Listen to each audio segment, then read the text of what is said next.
رسوله الكريم أما بعد فأعوذ بالله من الشيطان الرجيم وما أرسلناك إلا رحمة للعالمين صدق الله العظيم مشفق مکرم اساتذہ کرام حضرات حرمین اور میرے مسافر ساتھیوں یوں تو عبد المطلب کے لفظ جگر آمینہ کے نور نظر خدا کے آخری پیغمبر محمد ابن عبداللہ صلی اللہ علیہ وسلم کی حیات طیبہ اخلاق حسنہ اور کلمات مطہرہ پر لاکھوں اوراق لکھے گئے ہیں ہزاروں نہیں بلکہ لاکھوں اور کروڑوں انسانوں نے آپ صلی اللہ علیہ وسلم پر عقیدت و محبت کے پھول نچھاور کیے ہیں بے شمار شعراء و زباں نے انگلی کٹا کر شہیدوں میں نام درج کرایا ہے صرف اپنے ہی نہیں غیروں نے بھی آپ صلی اللہ علیہ وسلم کو قلم و قرطاس اور زبان و بیان کی سلامی دی ہے شمع نبوت کے پروانوں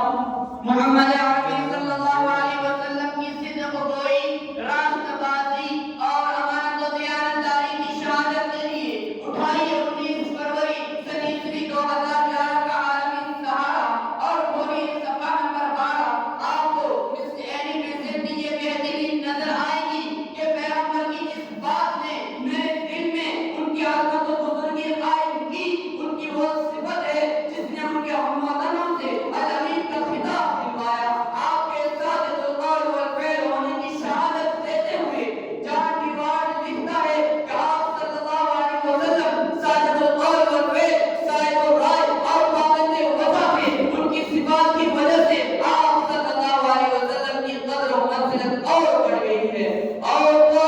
تعلیم کو تو یہاں تک کہتا ہے کہ اگر محمد سچے نبی نہیں تھے تو کوئی نبی دنیا میں برحق آیا نہیں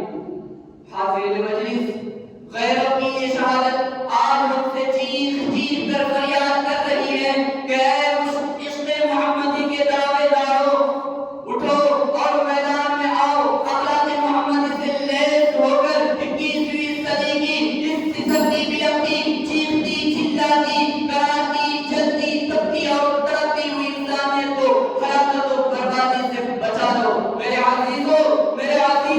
محمد سے بڑھ کر غمخوار آج تک کوئی پیدا بھی نہیں ہوا محمد سے بڑھ کر انسانی قوت بردار آج تک آیا ہی نہیں محمد سے بڑھ کر ہمدرد نے آج تک جنم ہی نہیں لیا محمد سے بڑھ کر محبت کرنے والے کو کسی ماں نے آج تک جنم ہی نہیں لیا محمد سے بڑھ کر انسانی قوت بردار آج تک آیا ہی نہیں محمد سے بڑھ کر اپنے تو پیغام پر اس دھرتی پر کبھی چلا ہی نہیں یہ صرف الفاظ کی کرشمہ سازی نہیں بلکہ حقیقت بیانی ہے تبھی تو سیام سن کر یوں